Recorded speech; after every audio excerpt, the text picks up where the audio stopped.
जी उठा पाकिस्तान, एक बार फिर हम आपके साथ मौजूद हैं और आज मैं आपको बड़े मज़े की एक चीज़ बताने वाली हूँ और वो ये कि अगर आप वाकई चाहते हैं कि आप को इस महंगाई में कुछ ऐसी चीज़ मिले जहाँ पर डिस्काउंट्स भी हों, आपके सामान, आप राशन चीज़ें या अपने घर की ख़रीदारी और मुकम्मल ख़रीदारी अगर आप ये चाहते हैं कि डिस्काउंट प्राइसेस में मिले, तो आपने जाना है इम्तियाज़ या इम्तियाज़ स्टोर। आप चले जाएँ, ज़बरदस्त, आपको मैं सीरियसली बताऊँ, इम्तियाज़ स्टोर, मैं तो हमेशा इम्तियाज़ स्टोर कहती हूँ, बहुत ज़्यादा जाती हूँ और वहाँ पर मुझे सबसे आसानी होती है। मेरी जो बड़ी फ़ेवरेट चीज़ है वो ये है कि बेडशीट्स वहाँ पे बहुत ही अच्छी मिलती है और छोटा सामान, बड़े से बड़ा सामान, कुछ भी आपको ख़रीदना हो ना, आपको एक ही छत के नीचे आपको सब सामान मिल जाता है। और सीरियसली इस वक्त काफ़ी ज़्यादा चीज़ों पे डिस्काउंट आया हुआ है और ये डिस्काउंट जो आपको मिलेगा वो मिलेगा 9 अगस्त से लेकर 18 अगस्त तक। तो आप जाएं आज ही और इम्तियाज़ स्टोर से जाकर आप अपने घर का राशन हो, कोई और सामान हो, कोई भी आपके घर की चीज़ हो, इवन आप छोटी से छोटी चीज़ भी ले लें, बड़ी से बड़ी चीज़ भी ले लें, आपको वहाँ पर आराम से मिल जाएगा। अच्छा, एक और चीज़ मैं आपको बता दूं कि अगर आप वहाँ पर, क्योंकि महीने का सामान तो लेना ही होता है और आपकी शॉपिंग ज़ाबिते पैसे उसमें ज़्यादा लग ही जाते हैं, तो 15,000 की आपने अगर शॉपिंग कर ली, 15,000 की शॉपिंग पर आपका नाम जो है वो आ जाएगा कुरानदाजी में। और कुरानदाजी में आने के बाद आपको पता है कि आप जीत सकते हैं 25,000 का फ्री शॉपिंग वाउचर। ओह, कितनी ज़्यादा बचत हो जाएगी, बड़ा ही ज़बरदस्त। सीरियसली अभी जो लोग देख रहे हैं मुझे, वो इम्तियाज़ स्टोर ज़रूर जाएं और वहाँ पर जाकर शॉपिंग भी करें और डिस्काउंट्स भी हासिल करें। प्लस आप 15,000 की शॉपिंग के बाद आपका नाम जो है वो कुरानदाजी में भी आ जाएगा, आप जीत सकते हैं गिफ्ट वाउचर भी जो 25,000 का होगा, फ्री शॉपिंग गिफ्ट वाउचर होगा। अच्छा, एक चीज़ और मैं आपको ये बता दूँ कि इम्तियाज़ स्टोर जो है वो कराची के अलावा और भी शहरों में है और ये है कराची, लाहौर, इस्लामाबाद समेत 12 शहरों में। तो जिस जिस शहर में भी इम्तियाज़ स्टोर है वहाँ पर जाकर ज़रूर शॉपिंग करें। और अक्सर ऐसा होता है ना कि जिस तरह लाहौर से करीब जो इलाके हैं वो वहाँ पर चले जाते हैं और अगर इस्लामाबाद से करीब जो इलाके हैं वो भी इस्लामाबाद जाके भी शॉपिंग कर सकते हैं। कराची से करीब है, कितने सारे एरियाज़ हैं, मतलब शहर हैं, वो भी अगर यहाँ पर आएँ और आके शॉपिंग करें तो ईज़िली उनको एक ही रूफ़ के नीचे आपको बहुत सारे जो हैं वो सामान, बहुत सारा सामान मिल जाएगा। और साथ आपको ये बताएं कि एक ही इनका जो है वो स्टोर नहीं है, बल्कि एक शहर में भी इनके बहुत सारे स्टोर्स हैं।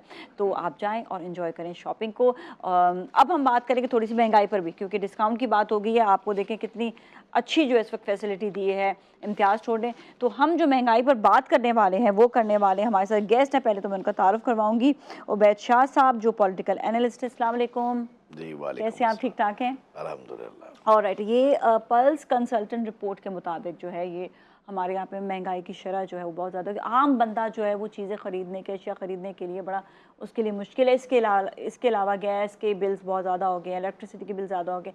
अच्छा, और तो और अब किराए भी ज़्यादा होते चले जा रही हैं। नेचुरली चीज़ें बढ़ी हैं तो लोगों के लिए जो छत है वो सबसे ज़्यादा इंपॉर्टेंट होती है। कहते हैं ना कि खाना भी कहीं ना कहीं से मिल ही जाता है, लेकिन छत जो है वो कहीं से नहीं मिलती है, छत के लिए बड़ा मुश्किल होता है। तो ये खैर बहुत सारी पॉइंट्स हैं। इससे पहले कि हम बात को शुरू करें, मैं थोड़ा सा ये पल्स कंसल्टेंट रिपोर्ट जो इसके बारे में जानना चाहती हूँ, लोग भी जानना चाहेंगे आखिर है क्या। जी, बिस्मिल्लाहिर्रहमानिर्रहीम। ये आपने सही कहा। देखें, वैसे तो आपने अच्छी खबर दी डिस्काउंट की, और लोगों को बड़ी ज़रूरत है कि डिस्काउंट्स दिए जाए। और जो यहाँ कारोबारी इदारे हैं जिस सतह पर भी काम कर रहे हैं, वो कुछ बेनिफिट अपने प्रॉफिट में से कट ऑफ करके लोगों तक डाइवर्ट भी करें। पल्स कंसल्टेंसी जो है ये एक सोशल रिसर्च ऑर्गेनाइजेशन है जो सोसाइटी की डायनामिक्स को समझने में मदद देती है कारोबारी इदारों को। तो इन्होंने एक पोल किया, सर्वे किया गैलप के साथ जुलाई 2024 में, और उसमें इन्होंने ये फाइंड आउट किया, जो इनकी रिविलेशंस हैं वो ये हैं कि जी कोई 74% पाकिस्तानी इस वक्त इस हाल में है कि वो अपनी जो अखराजात हैं या बुनियादी ज़रूरियात हैं उन्हें वो पूरा करने में नाकाम है, वो नहीं पूरा कर पा रहे। और ये उनका पिछले सर्वे के मुताबिक ऐसी पाकिस्तानियों की तादाद पिछले साल 60% थी और इस साल उसमें 14% इजाफा हुआ है।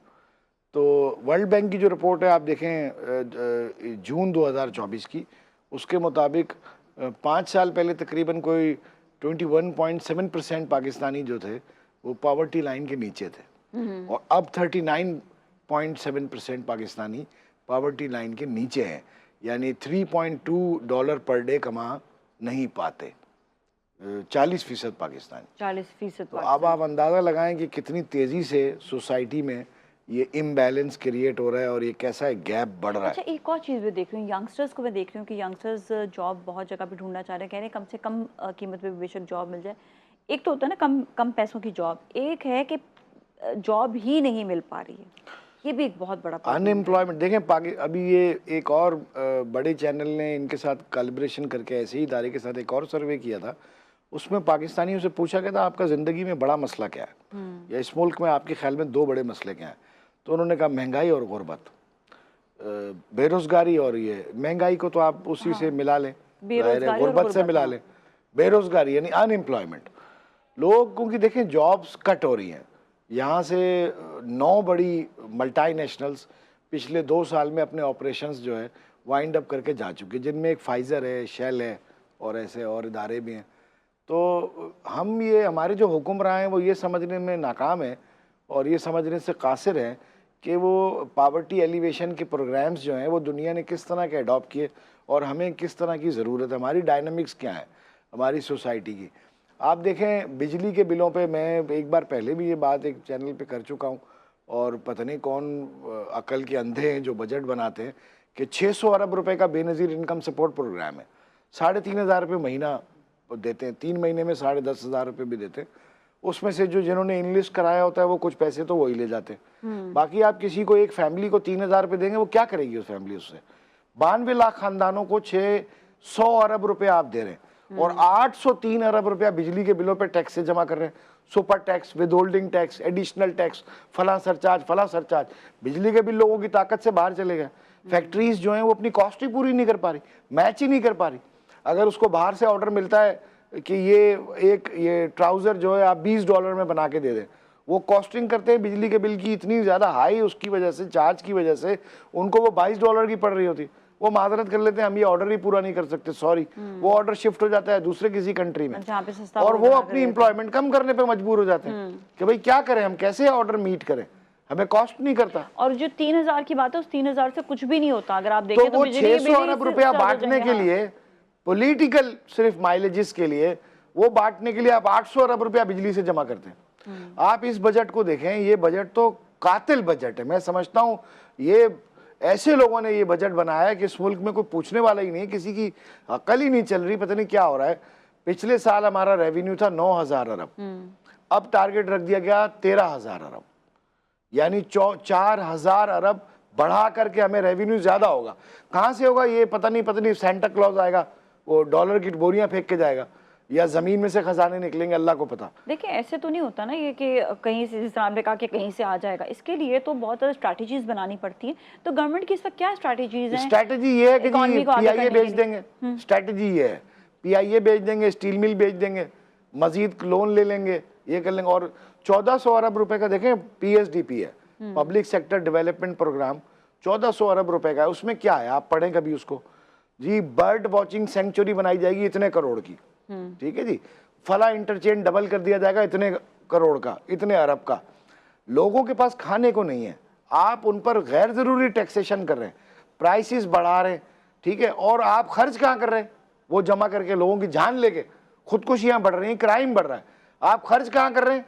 बर्ड वॉचिंग फैसिलिटी, फला हॉस्टल बनाने के इतने अरब रुपए। ये कौन सी हुकूमत है, कौन लोग हैं? कोई इनको पूछेगा, कोई इनको समझेगा कि कोई इनको जाके, वजीर खजाना में जब इसाक डार साहब का नाम नहीं आया नई हुकूमत में, तो हमने सोचा शायद अभी कुछ तब्दीली आएगी। ये औरंगजेब साहब आ गए, हबीब बैंक के प्रेसिडेंट थे और बड़ी हाई पैकेज पे थे, छोड़ के आए, तो कोई कमाल दिखाएंगे। वो तो इतने अहमक आदमी निकले हैं माजरत के साथ, इतनी अफसोस, डिसअपॉइंटिंग उनकी अप्रोच है, मेरी समझ से बाहर है कि मुल्क चलाएंगे कैसे। और खिते में जो हालात हैं उनको देखना चाहिए, बराबर के मुल्क में क्या हालात हुए देखना चाहिए और इबरत पकड़नी चाहिए, सबक सीखना चाहिए। ढोल पीटने से, खामा खा के तमाशे, आप कश्मीर के लोग इतना ज़बरदस्त एहतजाज पे निकले, फिर वहाँ बिजली का रेट आपने क्या किया, पेट्रोल का रेट आपने क्या किया। तो ये हालात इस तरफ जा रहे हैं कि लोग बेतहाशा तंग हैं। बिजली के बिल लोगों का एक बुनियादी मसला बन चुका है, बिजली का हो गया, और घरों के किराए बिल्कुल घरों के कराए। किराए, बहुत इलाज ज़्यादा मुश्किल मुआवजा, है। ये लोगों का एक बुनियादी देखें, महंगाई में मेन कंट्रीब्यूटर्स जो होते हैं वो पेट्रोल होता है और यूटिलिटीज़ होती हैं, मेन कंट्रीब्यूटर। आटा तो आदमी किसी ना किसी तरह ले लेता है, ये भी ले लेता है, दालें भी ले लेता है, मसाले भी ले लेता है, गुजारा करता है। और हमारे यहाँ तो अल्हम्दुलिल्लाह चैरिटी बहुत है, तो अगर ये चैरिटी ना हो तो शायद बहुत पहले। लेकिन देखिए ना, लोग जो है चैरिटी ठीक है अपनी जगह पर है, लेकिन हर कोई तो चैरिटी पे नहीं बेस करता ना। हमारे करोड़ों की आवाम है। और दूसरा ये भी कि मेहनत कश लोग हैं, लोग सफ़ेद पोश लोग हैं, नहीं पसंद करते हैं कि लोगों से मांगना, भिखारी नहीं बनना पसंद करते हैं। देखें तो वो ये तो तबका ये तो तो एक वक्त में आके जो है ये बड़ा ज़्यादा उनकी इज्जत को जो है ना वो झंझोड़ रहा है। तो अगेन वही बात कि हमारी इंडस्ट्रीज़ को बढ़ाने के लिए, हमारी एक्सपोर्ट्स को बढ़ाने के लिए कोई स्ट्रैटेजी बनाई गई है, तो क्या है वो? नहीं नहीं, कोई स्ट्रेटजी नाम की कोई तो चीज़ ही नहीं है ना। देखें, मैं आपको इस जो अभी मुल्क के हालात हैं, जो बजट है इस साल का, उसके जो खामियां हैं या उसकी बदसूरतियां हैं, वो मैं आपको अभी पेश कर ही रहा हूँ आपके सामने। बात ये है ना कि रैशनल एक होता है सोसाइटी में, एक नज़्म व ज़ब्त होता है, एक लिंक्ड होती है एक दूसरे से एक चीज़। यानी आपको पता होता है कि इनकम की प्रोग्रेस क्या है, ग्रोथ क्या होगी। और अभी आप सैलरीड लोगों पे इनकम टैक्स देखें, इंतहा से ज़्यादा लगा दिया। जी जी। यानी इतना कर दिया है कि आदमी लोगों की समझ से बाहर है। आमदनी कम है, अखराजात ज़्यादा है। अब ये फिर क्या करेंगे? कैसे लोग बैलेंस करेंगे चीज़ों इसका को? तरीका ये ना, देखें कि वर्ल्ड बैंक भी कहता है, आईएमएफ भी कहता है, हम हमारे लिए तो वो ईवल्स हैं, हम तो उनको बड़ा वो समझते हैं, विलन समझते हैं ना। आम पाकिस्तानी से आप पूछे, वो कहेंगे हम आईएमएफ ने मरवाया है, वो वर्ल्ड बैंक ने ये किया हुआ है, उन्होंने हमारे साथ ये कर दिया। लेकिन वो ये बार बार कहते हैं कि आप अपने एक्सपेंस कम करें, आप अपनी मैनेजमेंट बेहतर करें, आप अपनी गवर्नेंस बेहतर करें, आप अपनी पॉलिसी बेहतर करें, और आप अपने वो एरियाज रेवेन्यू के जहाँ रेवेन्यू नहीं आ रहा उन पर फोकस करें। आप देखें 2 लाख इस वक्त पाकिस्तान में इनकम टैक्स में 2 लाख अपीलें पेंडिंग है, ठीक है, जिनमें 5 लाख का टैक्स भी है, 10 लाख का भी है, 1 लाख का भी है, 50 लाख का भी है, करोड़ का भी है। उनमें पता है कितना टैक्स इन्वॉल्व है? 2000 अरब रुपया इन्वॉल्व है। सालों से वो पड़ी हुई है, कोई पूछता नहीं है। अगर उनको डिसाइड कर लें, आधे आधे पे डिसाइड कर लें, वन टाइम उनको वेवर दे दें, भाई चलो आप अपना टैक्स केस बंद कराओ, आप आधे दे दो, 30% दे दो, 40% दे दो, खत्म करो, वाइंड अप करो। हाँ। तो 1000 अरब कम से कम आमदनी हो सकती है एडिशनली। बट इस पर किसी की तवज्जो नहीं, रिश्वत ले लेंगे पता नहीं कितनी, सरकारी पैसा। अवाम जो है देखें अपना हक कोई तो अदा कर सकती होगी ना। आर्टिकल 19A का इस्तेमाल नहीं हो सकता कहीं पर भी। देखें, आवाम का हक तो फिर आखिर में बड़ा, आवाम अगर ये गवर्न करने लगे तो फिर आवाम तो आवाम होते हैं ना, उनका जो सिमत होती है वो मुतय्यन नहीं होती, उनका एहतजाज होता है, उनका एक एग्रेशन होता है, और उसकी कोई भी शक्ल इख्तियार हो सकती है। तो इसके लिए तो कोशिश यही करनी चाहिए कि इस पर बंद बांधा जाए, इसको एक सैलाब की शक्ल ना हो इख्तियार करने दी जाए।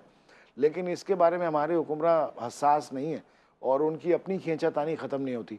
हमारी पॉलिटिकल इनस्टेबिलिटी इतनी है कि हमारे यहाँ कोई बड़ा इन्वेस्टर तो आने को तैयार नहीं है, और अब स्ट्रीट क्राइम्स भी इतने हो गए कि हम इसको सेफ और सिक्योर नहीं समझते कि हम पाकिस्तान में कारोबारी सरगर्मियाँ या वेंचर्स करें। बिल्कुल, इस पे आगे स्ट्रैटेजी बनाना ज़रूरी है, वरना अवाम जो है वो अपनी जगह पर उनका ज़ाबिते एग्रेशन होता है चीज़ें। लेकिन यहाँ पर मैं एक चीज़ ज़रूर कहूँगी, थैंक यू सो मच आपका शो में तशरीफ़ लाने का, कि आप अवाम जो है ना वो पूछ सकती है गवर्नमेंट के इदारों से कि क्योंकि वो अपना टैक्स दे रहे, तो उनको इतना हक है आर्टिकल 19A के मुताबिक कि आप खर्चा कहाँ कर रहे हैं।